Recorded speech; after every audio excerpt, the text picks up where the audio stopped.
Hola, ¿qué tal amigos del canal 14 del Sistema Público de Radiodifusión del Estado Mexicano? Mi nombre es Omar Cepeda Castro. Bienvenidos a este programa especial donde abordaremos un tema que ha estado discutiéndose en la agenda nacional y lo titulamos con este signo de interrogación: militarización de la seguridad pública. Esto a partir del acuerdo que se publicó por el que se dispone de la Fuerza Armada Permanente para llevar a cabo tareas de seguridad pública de manera extraordinaria, regulada, fiscalizada, subordinada y complementaria. Y es que la seguridad pública es una de las principales responsabilidades de, por supuesto, estar salvando y cuidando a todo el país. En México, el tema se ha convertido en el centro de varias políticas públicas. En este contexto, el pasado 11 de mayo, el presidente Andrés Manuel López Obrador publicó el Diario Oficial de la Federación este acuerdo que les acabo de comentar y que, por supuesto, vamos a empezar a analizar, y es precisamente para que las Fuerzas Armadas lleven a cabo tareas de seguridad pública en un momento muy importante, aunque no se esgrimió hace unos días, pero también tiene que ver con esto que estamos viviendo en cuanto a la pandemia del COVID-19. Y para analizar sus alcances nos acompañan de manera remota, bien confinados, el abogado Santiago Corcuera Cabezut, expresidente del Comité contra Desapariciones Forzadas de la ONU. Muchas gracias por estar con nosotros en el Canal 14, Santiago. Muchas gracias, Omar, por considerarme. Al contrario, un placer que esté con nosotros. Y también Pedro Miguel, escritor y articulista del periódico La Jornada. Bienvenidos, gracias por estar con nosotros. Permítanme leer uno de los principales puntos que se tocaron en este acuerdo. Ojo, acuerdo, y que dice: se ordena a la Fuerza Armada Permanente a participar de manera extraordinaria, regulada, fiscalizada, subordinada y complementaria con la Guardia Nacional en las funciones de seguridad pública, a cargo de esta última durante el tiempo en que dicha institución policial desarrolla su estructura, capacidades e implantación territorial, sin que dicha participación exceda de 5 años, contados a partir de la entrada en vigor del decreto por el que se reforman, adicionan y derogan diversas disposiciones de la Constitución Política de los Estados Unidos Mexicanos en materia de Guardia Nacional, publicado el 26 de marzo de 2019 en el Diario Oficial de la Federación. Me parece que es sustancial este párrafo. Pedro Miguel, ¿cuáles son los alcances de este acuerdo desde tu punto de vista? ¿Qué tal, Omar? ¿Qué tal, Santiago? Son operativos. Hay un ritmo de crecimiento de la Guardia Nacional. Está previsto que llegue a 140 y tantos mil efectivos. Ahorita tiene 70 y tantos mil. Y bueno, pues esto no se da abasto para cubrir los 140 y tantas regiones en las que se ha dividido el territorio nacional para efectos de garantizar la seguridad pública. Hay que considerar que se tiene que formar a 140 y tantos mil cuadros policiales y que ni siquiera las Fuerzas Armadas tienen la capacidad para hacer esto en el lapso de un año. Entonces, yo creo que se trata simplemente de suplir vacíos que todavía están por el hecho de que la Guardia Nacional está todavía en una fase de formación. Santiago Corcuera, tu primer apunte. Bueno, yo creo que es importante resaltar que este llamado acuerdo hace referencia al artículo 89, fracción primera de la Constitución, que faculta al presidente de la República en lo que se llama su facultad reglamentaria, que implica que puede llevar a mayor especificidad o especificación disposiciones emitidas por el Congreso de la Unión de carácter federal, es decir, leyes federales. Lo que está haciendo este acuerdo es algo muy extraño, está algo así como reglamentando un artículo transitorio de la Constitución, el artículo 5 del decreto del 26 de marzo que ya leíste, sí, Omar. Y ahí dice que se faculta al presidente de la República, en tanto la Guardia Nacional desarrolla su estructura, a disponer de las Fuerzas Armadas, el presidente de la República. Sin embargo, este acuerdo ahora lo que dice es que se ordena a a las Fuerzas Armadas a realizar estas funciones de manera, y repite lo que dice el artículo 5, sí, de manera fiscalizada, extraordinaria, etcétera, complementaria, subordinada, regulada. Simplemente repite lo que dice el 5º transitorio. Sin embargo, en realidad no reglamenta nada, no le da mayor especificación, simplemente repite estos conceptos, pero no los especifica. No explica qué quiere decir extraordinario cuando las instancias internacionales, la Corte Interamericana, la Comisión Interamericana, explica que eso es absoluta necesidad y sobre la base del caso por caso, que debe de ser temporal. Claro, aquí se dirá, bueno, son 5 años, pero tampoco explica qué quiere decir subordinada. Subordinado quiere decir que tiene que haber una relación de suprasubordinación de las autoridades militares o de las Fuerzas Armadas a la autoridad civil. Sin embargo, este acuerdo lo que ordena, instruye en el artículo 4 de este acuerdo, instruye al secretario de Seguridad y Protección Ciudadana para coordinarse con los secretarios de la Defensa Nacional y de la Marina. Es decir, no hay una relación de suprasubordinación entre la Secretaría de Seguridad Pública, que es la civil, con las secretarías de la Defensa y de la Marina, que son las militares, que deberían de estar subordinadas a la de Seguridad Pública. Aquí no hay una relación de suprasubordinación, sino una relación de coordinación. Y para acabarla de amolar, la cuestión de la fiscalización, cuando la Comisión Interamericana de Derechos Humanos en el informe de 2015, tras su visita a México, dijo con toda claridad que las Fuerzas Armadas tenían que tener un mecanismo de rendición de cuentas por un cuerpo independiente de todas las fuerzas de seguridad. Aquí nos dice el acuerdo que estarán bajo la supervisión y control del órgano interno de control de la dependencia que corresponda. Es decir, no hay una fiscalización de un cuerpo independiente, sino que la entidad correspondiente se regula por el propio órgano de supervisión y de control de su propia secretaría. Es decir, se autosupervisa, se autocontrola, se autofiscaliza. Lo que quieres decir, Santiago, es que la Guardia Nacional se le están quitando todos los elementos o no, los elementos civiles. No dije eso porque la Guardia Nacional no es a la que se refiere este decreto. Este acuerdo se refiere a las Fuerzas Armadas que realizarán de manera complementaria, se supone, labores de seguridad pública que le corresponden a la Guardia Nacional, en tanto la Guardia Nacional desarrolla su estructura y logra reclutar a los 140,000 elementos que tiene que reclutar. Lo que hace este acuerdo es que le transfiere, por así decirlo, muchísimas funciones que le corresponden a la Guardia Nacional, y el mismo acuerdo dice que podrá realizar las Fuerzas Armadas las funciones a las que se refiere el artículo 9 en sus fracciones 1, 2, 9, 10, 13, 14, 15, 16, 25, 27, 28 y 34 del artículo 9 de la Guardia Nacional.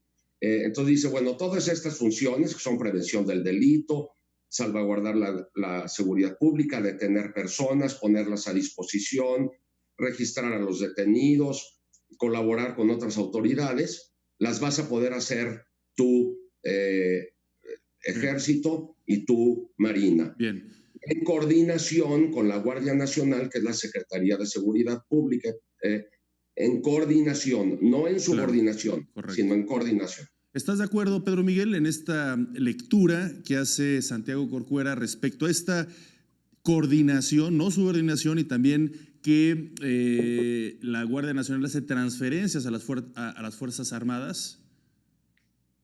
No, lo de las transferencias yo no lo interpreto así. Ahora, a mí me parece que tenemos que ver el marco histórico en el que esto ocurre, ¿eh?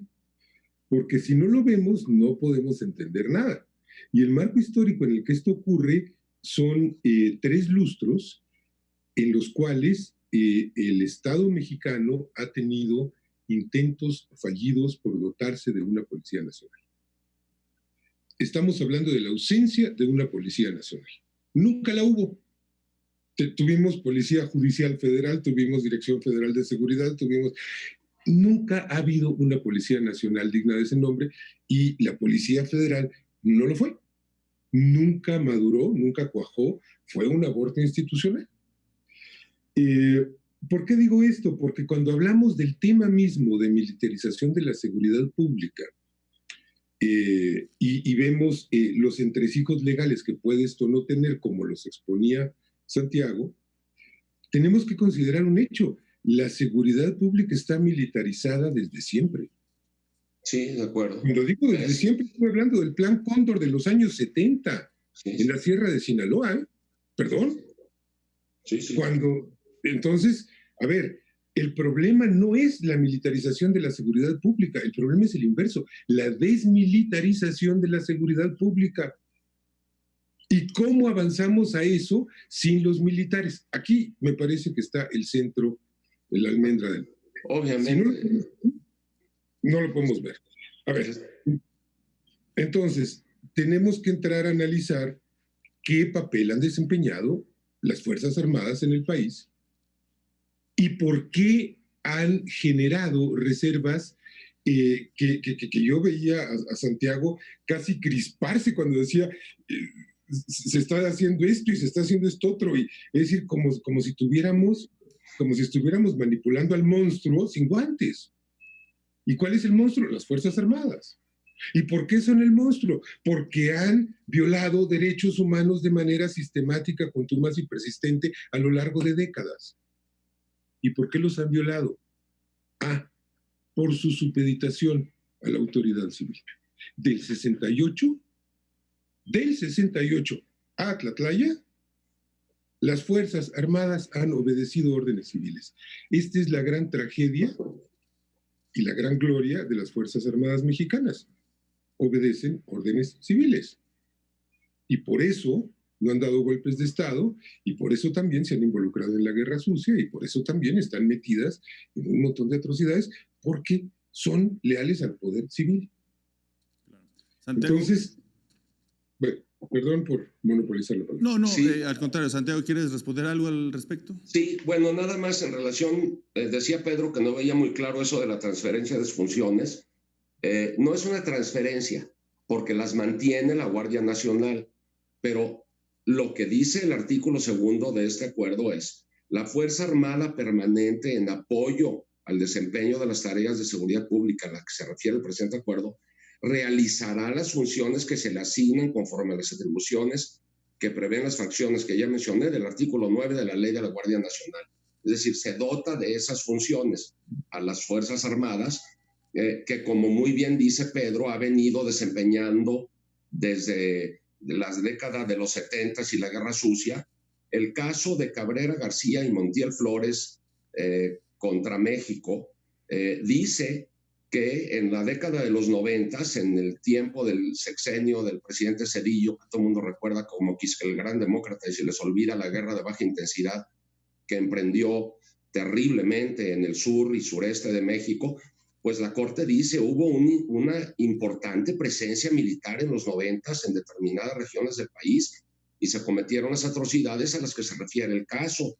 Y esto, el uso de las Fuerzas Armadas puede implicar la introducción de riesgos a los derechos humanos y por eso se debe de usar con extremo cuidado y se debe de ser muy preciso en los casos en los que se echa mano de las Fuerzas Armadas. Claro. Yo no estoy diciendo en lo más mínimo que esto no ha sucedido en el pasado, claro, y sobre todo desde la pésima decisión, y aquí sí me crispo, Pedro, la pésima decisión que tomó Felipe Calderón Hinojosa de empezar a hacer uso indiscriminado, generalizado, no extraordinario y en absoluta necesidad de las Fuerzas Armadas.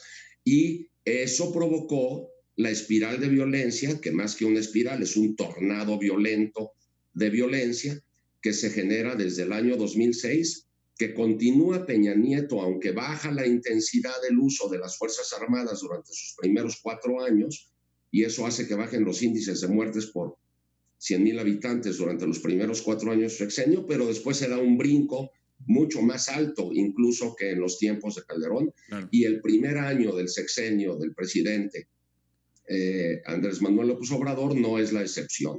Me parece... Ayer el secretario de Seguridad Pública nos dio algunas cifras actualizadas que tenemos que analizar con cuidado, porque él afirma que sí han estado bajando los índices de muertes violentas, lo cual es una gran noticia, porque se debe de veras de reconfigurar la función de seguridad pública para civilizarla. Como muy bien dice Pedro, la desmilitarización es un reconocimiento de que está militarizada. Así es, Santiago. Lo que tenemos que hacer es ir retirando poco a poco las Fuerzas Armadas a sus cuarteles y a sus buques, de conformidad con el artículo 5 transitorio del decreto constitucional. Pero este acuerdo no hace eso, no nos establece un plan de salida, no nos dice qué van a ir haciendo para irlo retirando poco a poco. Claro. Tocaste un tema muy importante, Santiago. Tenemos que ir a un corte de regreso. Te daré la palabra, Pedro, si me lo permites, para precisamente esclarecer tener muy claras estas diferencias y similitudes, si es que las hay, entre ese uso del ejército en la época de Felipe Calderón y este uso del ejército en estas nuevas estrategias con el actual presidente Andrés Manuel López Obrador. Vamos a hacer una pausa y regresamos para entender esto, que es muy importante. Regresamos.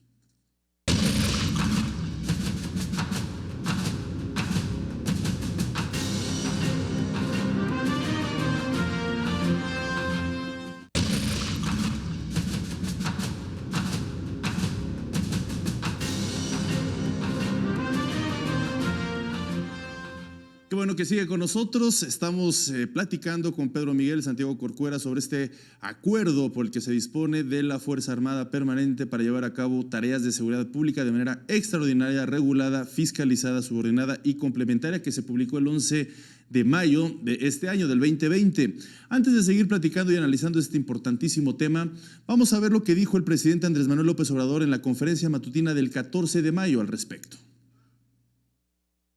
Yo creo que faltó información.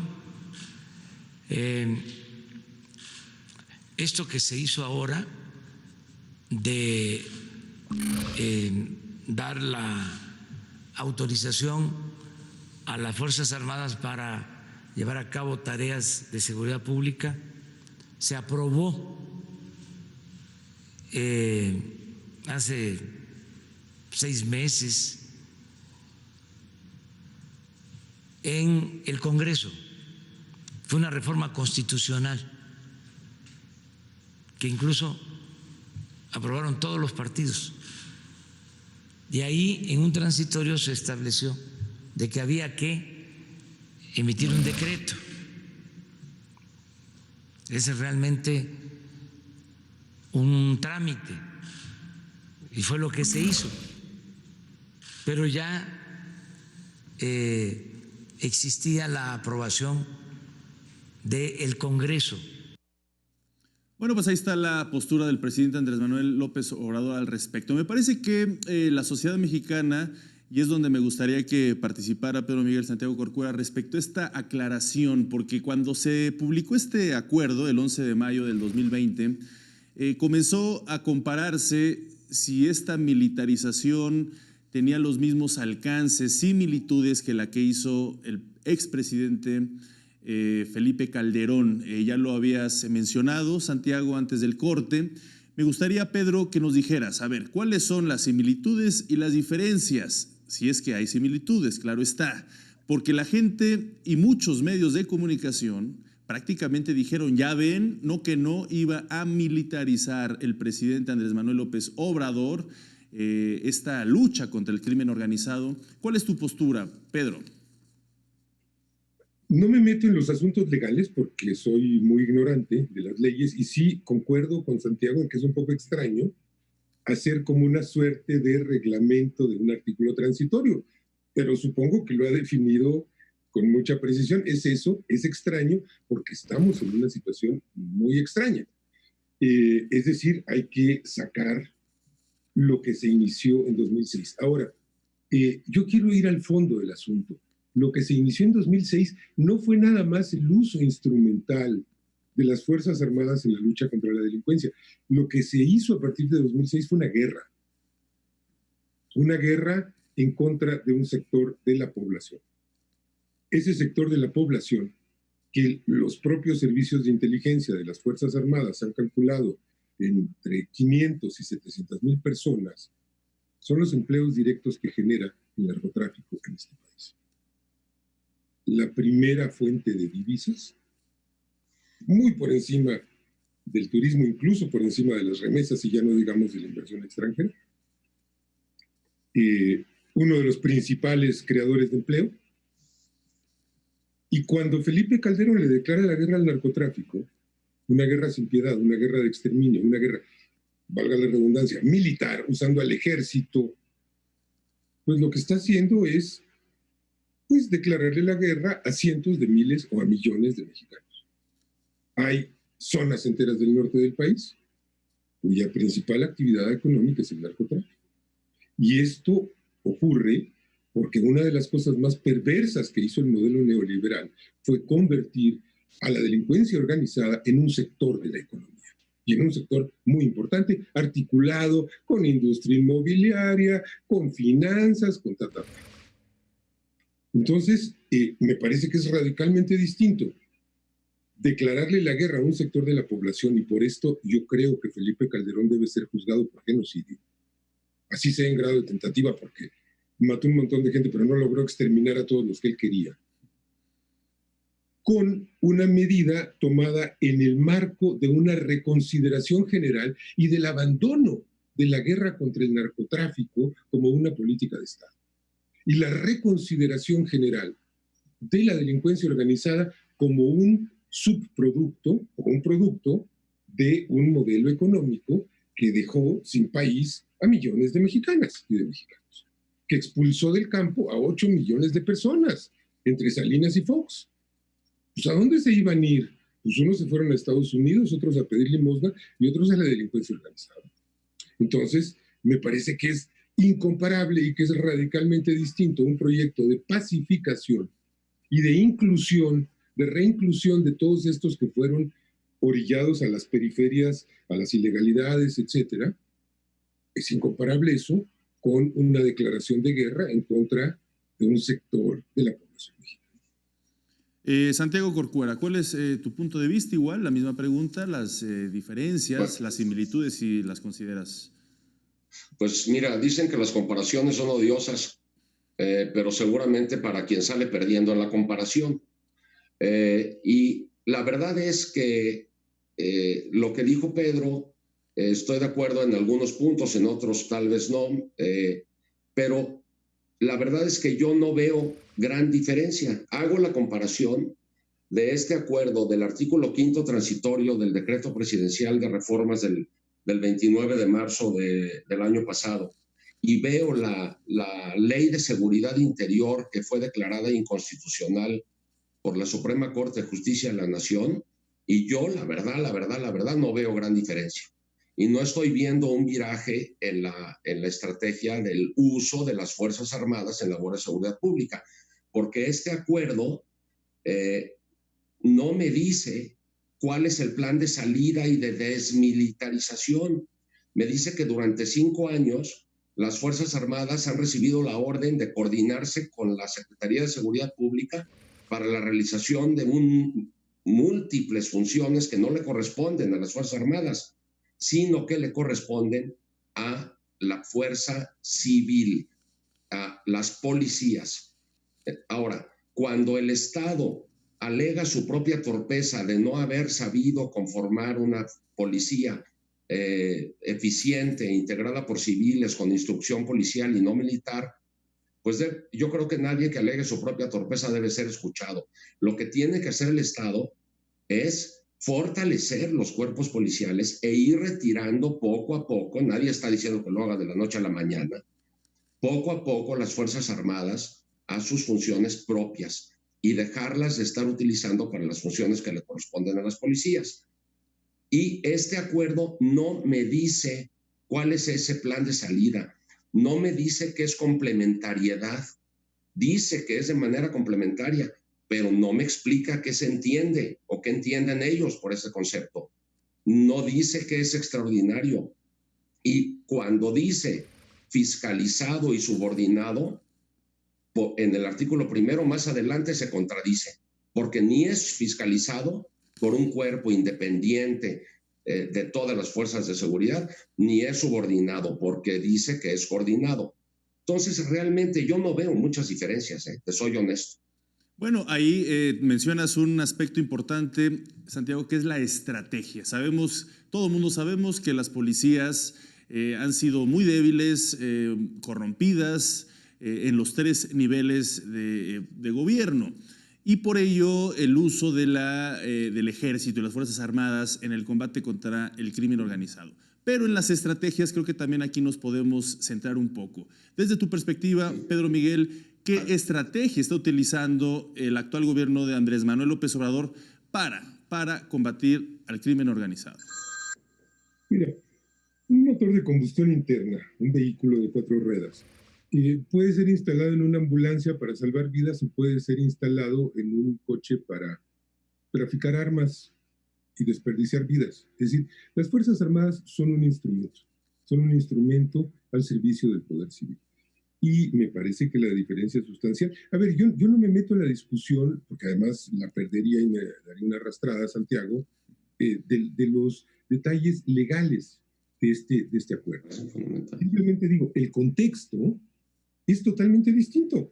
Y son 2 contextos en los que el ejército como instrumento está siendo utilizado de otra manera. Mira, a ver, México tiene una situación muy singular. Y se habló se formuló una estrategia de seguridad pública, que fue primero un plan de seguridad pública, que se volvió estrategia por razones legales, ahí sí, porque solo puede haber un plan, que es el Plan Nacional de Desarrollo, con ese nombre. Entonces se convirtió en la estrategia de seguridad pública. Y tiene 8 puntos, de los cuales uno es la conformación de la Guardia Nacional. Pero los otros 7 puntos son una estrategia que tiene que ver con instauración de un Estado de Derecho que no existía, con combate a la corrupción, que pues, con corrupción pues es imposible combatir a la delincuencia, pues porque tienes a los mandos o a los efectivos comprados por la propia delincuencia. Es así de claro. Se habló de combatir las causas profundas de la delincuencia, la desintegración social, la falta de servicios, la falta de trabajo, etcétera, etcétera. Se habla de trabajar con respeto a los derechos humanos, se habla de construir la paz, se habla de justicia transicional, se habla de recuperar las cárceles, que es un punto terriblemente rezagado. Se habla de reconfigurar a las Fuerzas Armadas y se habla de ponerle fin a la guerra contra el narcotráfico como una política de Estado. Esto se ha hecho. Hay rezagos. Es decir, la construcción de la paz, hombre, pues no, en un año no se puede hacer. Pero la reconfiguración de las Fuerzas Armadas tiene que ver con unas Fuerzas Armadas muy singulares en un país que no tiene amenazas externas. Bien. Porque Estados Unidos es demasiado grande para ser considerado una amenaza militar. Claro. No nos podemos enfrentar a Estados Unidos con tanques. Hay muchos matices. Tampoco son significativos como posibles amenazas. Y luego tenemos Cuba y Filipinas. O sea, este es un país muy singular. Y a mí me parece que se está trabajando en el sentido de acercar a las Fuerzas Armadas a la población. Después de un periodo de franca ruptura por las violaciones a los derechos humanos. Pero insisto, esas violaciones a los derechos humanos fueron perpetradas bajo la instancia de las órdenes de poderes civiles. Claro, ese es un tema central, Pedro Miguel, el de derechos humanos, pero antes de entrar a ese punto, que por supuesto también tiene que quedar muy claro y me gustaría por supuesto escuchar sus puntos de vista. Santiago, me parece que querías hacer una especie de contrarréplica al respecto de la estrategia. No, un complemento de los importantes señalamientos que ha hecho Pedro. Él dice que se ha reconfigurado la estrategia de guerra contra el narcotráfico y que se ha hablado de justicia transicional y luego afirmó, y esto ya se ha hecho, y yo digo, no, esto se ha dicho. El tema de la justicia transicional no lo hemos visto. Hemos venido exigiendo muchos voceros de movimientos civiles un mecanismo extraordinario de justicia internacional, con apoyo internacional y de mecanismos de justicia transicional que no se han instrumentado. El presidente, desde luego, en campaña lo prometió y estamos esperando que los mecanismos de justicia extraordinaria, internacional y transicional se implementen. También se habló, pero no se ha hecho. Se ha dicho, pero no se ha hecho, porque ya ven que del dicho al hecho hay mucho trecho, sobre una reconfiguración profunda en cuanto a la política de drogas. Se nos dijo durante la campaña, yo lo escuché varias veces de boca, por ejemplo, de la hoy secretaria de Gobernación, que iba a haber un cambio, un viraje importante en cuanto a la política de drogas, que se iban a legalizar algunas o muchas, porque esto es fundamental para hacer el cambio de la causa material del problema, porque si seguimos persiguiendo conductas que no deberían de estar prohibidas, pues es una pérdida de tiempo. Deberíamos de legalizar las drogas, y yo digo todas, claro, poco a poco y de manera regulada, etcétera, con fuertes campañas de prevención de consumo. Pero eso no se ha hecho, se ha dicho, pero no se ha hecho. Como también, por ejemplo, ha dicho 3 veces que a las víctimas de desapariciones forzadas se les va a abrir la ventana de la justicia internacional, reconociendo la competencia del Comité contra las Desapariciones Forzadas, y también se ha dicho 3 veces durante ese sexenio y tampoco se ha hecho. Entonces, yo digo que del dicho al hecho hay mucho trecho, hay muchas cosas que se dicen que están bien, pero que no las hemos visto materializadas, y creo que es importantísimo que se materialicen para cambiar realmente de fondo el contexto, porque si no, el contexto cambia como de palabra, pero no cambian los hechos. Bien. Bien, Santiago, bien, Pedro Miguel, vamos a hacer una breve pausa y cuando regresemos vamos a abordar esta importantísima punto de vista que tiene que ver con los derechos humanos y por supuesto todo lo que ha sucedido con el ejército al respecto y si pueden cambiar las cosas en esta administración. Regresamos.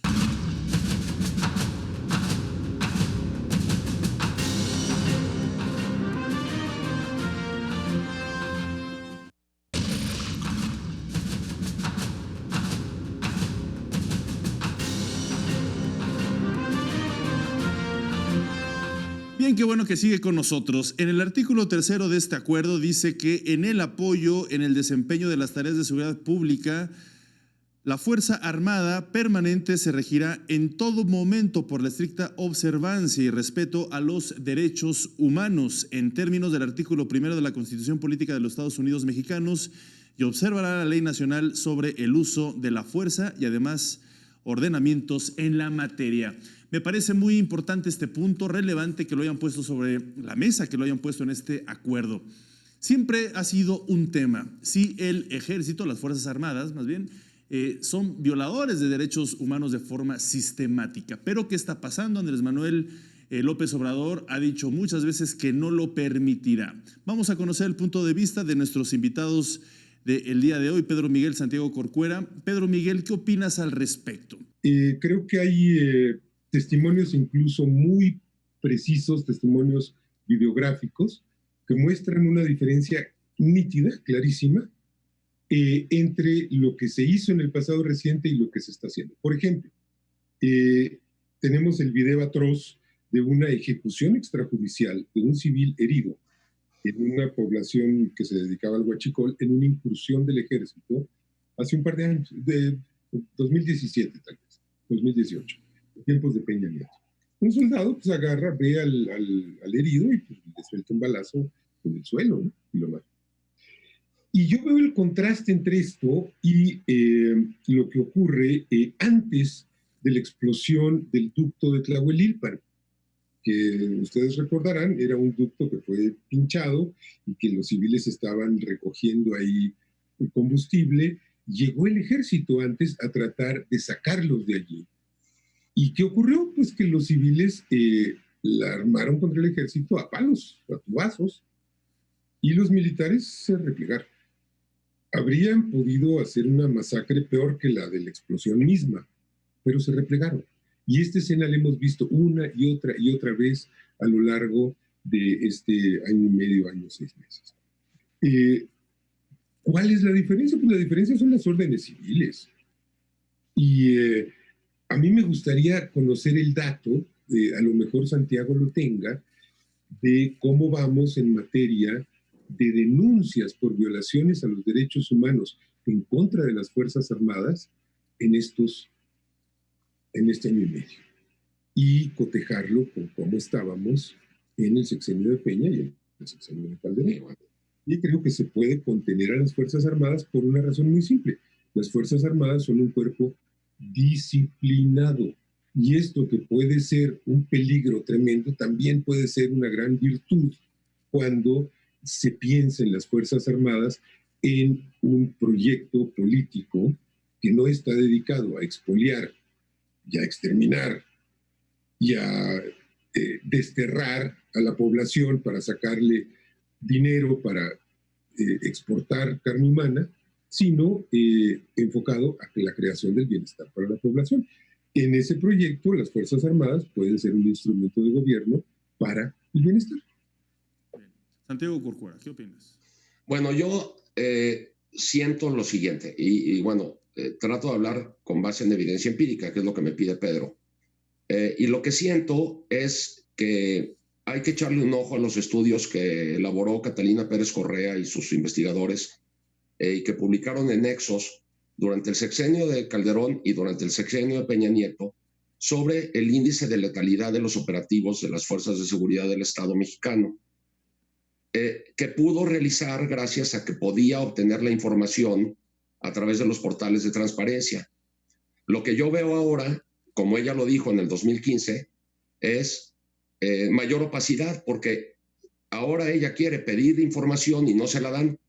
Entonces, no podemos contestar la pregunta que hace Pedro, porque ya no se le proporciona información a la sociedad civil, a los investigadores, a los académicos, sobre cuáles son los resultados de los operativos que realizan las Fuerzas Armadas o las Fuerzas de Seguridad en general, para saber, por ejemplo, cuál es el resultado de un determinado operativo, cuántos heridos hay, cuántos detenidos hubo y cuántos muertos hubo.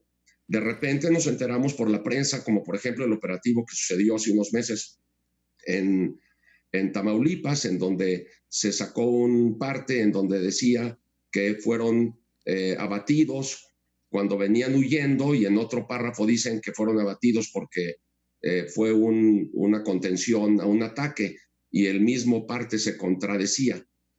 Hay mayor opacidad, no tenemos mayor información de dónde sacar para poder responderle a Pedro, y la pregunta que él formula respecto del número de denuncias ante la Comisión Nacional de Derechos Humanos, creo que habría que hacérsela a la comisión. Sería muy importante que transparentara esa información. Probablemente lo ha hecho y no estoy enterado, no es una crítica.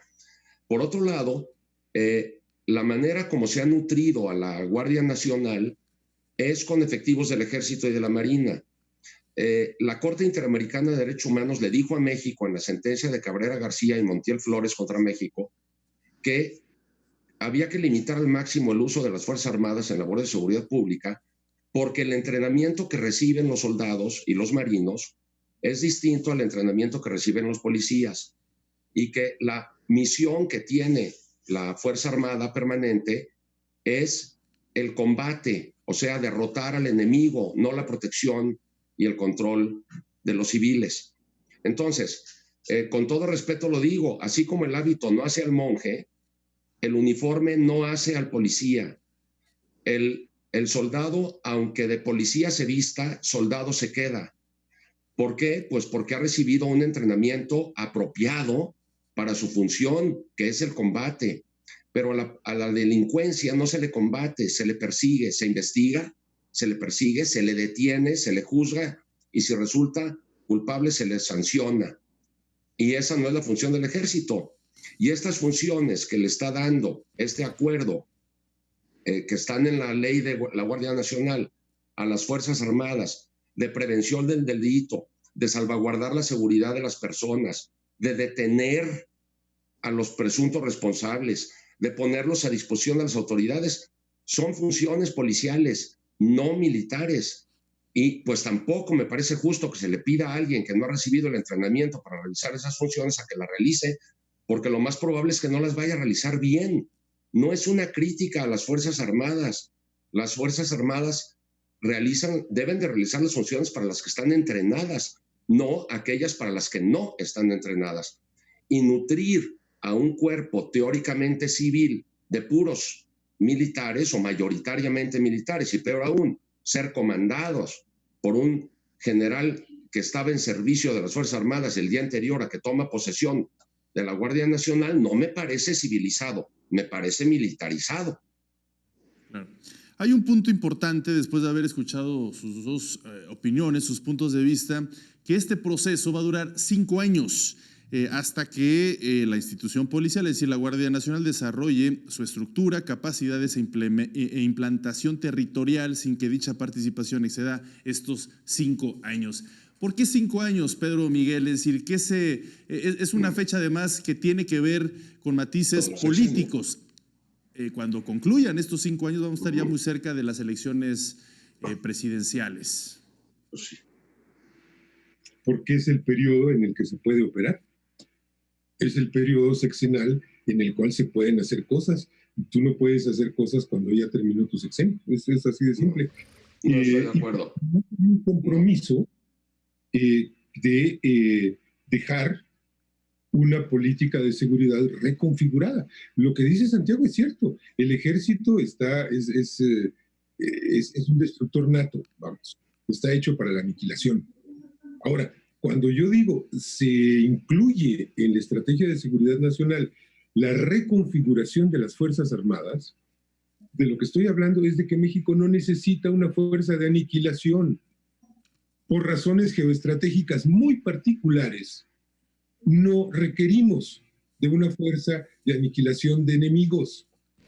Requerimos de otra cosa y tenemos una institución que consume una parte importante del presupuesto, que tiene capacidades de movilización muy importantes, de telecomunicaciones, de ingeniería, de tecnología, de transporte, de formación, de educación, de entrenamiento, que hay que reorientar. A ver, pongo el caso, ¿por qué 5 años? Bueno, porque se tienen que preparar 140 y tantos mil elementos. Miren, la policía de la Ciudad de México, las policías de la Ciudad de México, en su totalidad, suman 80,000 efectivos para la Ciudad de México.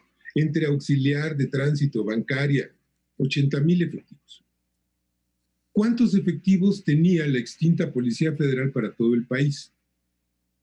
Una suma similar, de lo cual la mitad estaba inutilizada porque era administrativa. Y la otra mitad estaba de descanso. Es decir, no había policía, insisto. Ahora, ¿cómo hacemos una policía? ¿Cómo hacemos 140,000 efectivos? ¿Dónde los formamos? ¿En la UNAM? ¿En el POLI? No. ¿En el TEC de Monterrey? Bueno, las academias policiales. No hay academias policiales, Santiago, con la pena. Hay 1 o 2. Bueno, pues que haya. Ahora, pero, sí, pero no en el ejército. O sea, no los podemos formar en el ejército, ¿estás de acuerdo? No hay infraestructura, no hay en dónde gestar una fuerza policial. Claro. Salvo si reconfiguramos a esas Fuerzas Armadas y le decimos a las Fuerzas Armadas, bueno, vamos a un periodo de transición en el cual tú nos vas a dar efectivos de la Policía Militar, de la Policía Naval, que se llaman policías, pero no son policías. Estoy totalmente de acuerdo contigo. Bien. Otra cosa. En ese sentido, Santiago, ¿estás de acuerdo? Puse la pregunta sobre los 5 años. ¿Qué opinas? No estoy de acuerdo, porque no es de lo que se desprende de los debates de la reforma constitucional de marzo del año pasado. La iniciativa que presentó el presidente de una Guardia Nacional era una Guardia Nacional completamente militarizada. Y después del Parlamento abierto, el Senado de la República enmendó el camino y el contenido del artículo 21 constitucional, o sea, la parte definitiva de la Constitución, la que va a permanecer después de estos 5 años, habla de una Guardia Nacional civil y no militar como estaba. Pero lo malo fue que se quedó este régimen transitorio en donde todos quienes participaron en el Parlamento abierto reconocían pues que el retiro de las Fuerzas Armadas no se podía hacer de la noche a la mañana, que tenía que ser paulatino, ordenado, con un plan de salida. Y Seguridad Sin Guerra y otros colectivos proponían un máximo de 2 años, lo que se consideraba con base en la evidencia empírica suficiente para irlo retirando poco a poco. Y a la hora de la hora, en el estira y en el afloje, se quedó por 5 años, es decir, prácticamente todo el sexenio, porque esto termina en marzo del año de 2024, o sea, meses antes de que el presidente de la República concluya su mandato. O sea, tenemos un sexenio en donde lo que va a regir es el artículo 5º transitorio del decreto de reformas constitucionales, a menos de que nos saquen un acuerdo o un dispositivo legal que verdaderamente nos diga qué quiere decir extraordinario, qué quiere decir complementario y por qué durante esos 5 años sí se va a lograr el retiro de las Fuerzas Armadas de estas labores. Porque lo que no queremos es que se acostumbren las Fuerzas Armadas a realizar estas labores y que dentro de 5 años pidan una prórroga y digan, no, es que fíjense que todavía no logramos los objetivos que menciona el 5º transitorio, que es fortalecer a la Guardia Nacional, y entonces pues tenemos que seguir realizando estas funciones. Creemos que lo que debería de haber es realmente un dispositivo legal reglamentario que nos dé claridad sobre qué quiere decir extraordinario, qué quiere decir complementario y cómo se van a ir retirando las Fuerzas Armadas de labores de seguridad que no le corresponden, porque es la seguridad pública, no la seguridad nacional, poco a poco, de manera tal que la población civil tenga certeza de que se está siguiendo un plan, un instructivo, un protocolo de retiro de las Fuerzas Armadas de labores de seguridad pública. Eso yo no lo veo en este acuerdo, tampoco lo vi en la Ley de Seguridad Interior de Peña Nieto y tampoco lo vi en el comportamiento ilegal del sexenio Calderón. No veo mayores diferencias, por desgracia. Necesitamos certeza. ¿Qué van a hacer para ir retirando las Fuerzas Armadas de labores de seguridad pública? Este acuerdo no lo dice, simplemente da la impresión de que se fortalece la presencia militar en labores de seguridad pública. Llegamos a los últimos 5 minutos, gracias a ambos. Me gustaría cerrar el programa preguntándoles, porque sí estamos, al menos en este aspecto, en un caso extraordinario, que es precisamente estamos viviendo y transitando la pandemia. En ese sentido, el ejército, ¿qué tanto involucramiento tiene que darse en este contexto en el que se ha modificado la vida social y que, por supuesto, posiciona al crimen organizado en una realidad también distinta, muy compleja, muy ambigua? Hemos visto que han distribuido despensas, hemos visto que el crimen organizado pues ha hecho de las suyas y seguramente también se está reorganizando. ¿En qué papel pone al ejército en esta situación extraordinaria? Pedro Miguel. Bueno, pues ha habido una incorporación de las Fuerzas Armadas, de los servicios y del personal hospitalario, militar y naval en el plan Marina y en el plan DN3 al esfuerzo nacional, público, privado, social para enfrentar la pandemia.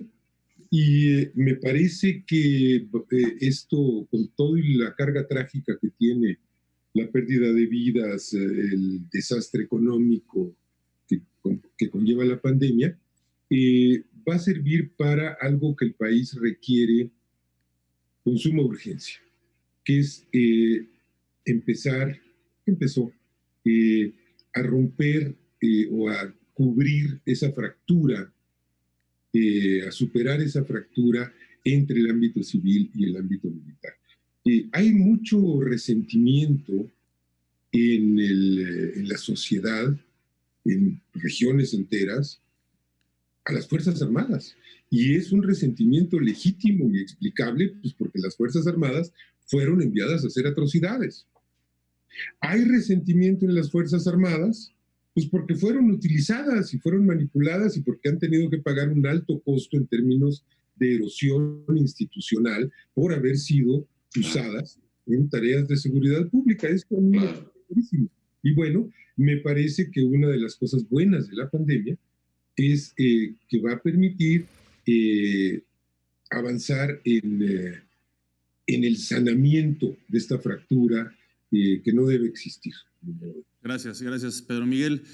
Santiago Corcuera, cerramos contigo. No, yo no tengo absolutamente ningún inconveniente desde el punto de vista teórico de que todas las fuerzas de seguridad, sean militares o civiles, actúen en apoyo a la población civil.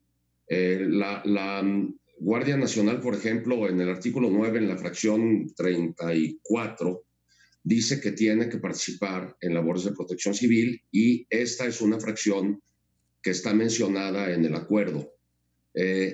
Al respecto, yo no tengo absolutamente nada que decir más que aplaudir que todos los funcionarios y servidores públicos que puedan desempeñar labores de protección civil, de apoyo a la sociedad en esta crisis terrible en la que estamos sumidos, lo hagan. Eso me parece muy bien. Lo que no me parece bien es que se dediquen a prevenir el delito, a detener personas presuntamente delincuentes, a ponerlas a disposición, etcétera. Eso no lo hacen bien. Insisto, esto no es una crítica a las Fuerzas Armadas, es que no están entrenadas para ello. Es como pedirle a un contador que se dedica a litigar y a un abogado que se dedica a hacer auditorías contables. Pues no les va a salir bien ni al uno ni al otro. Ese es mi punto. Necesitamos la civilización de la seguridad pública, no la militarización de la seguridad pública, porque eso es lo que sucede en los países civilizados. La civilización de la seguridad pública y el no uso prácticamente ordinario durante 5 años, sin un plan transparente de salida de las Fuerzas Armadas en estas labores. Bien, pues llegamos al final de este programa, muy interesante, muy importantes sus puntos de vista, seguramente esclarecedores, pero también van a abrir o abrieron muchas interrogantes para que nosotros sigamos entendiendo y preguntándonos cómo va a ir direccionadas estas estrategias sobre temas de seguridad. Muchísimas gracias, Pedro Miguel, muchísimas gracias, Santiago Corcuera, por haber estado con nosotros en Canal 14. Muchas gracias por la invitación. Nos vemos la próxima. Gracias, por supuesto, a todos ustedes por habernos acompañado. Mi nombre es Omar Cepeda Castro. Nos vemos pronto. Hasta luego.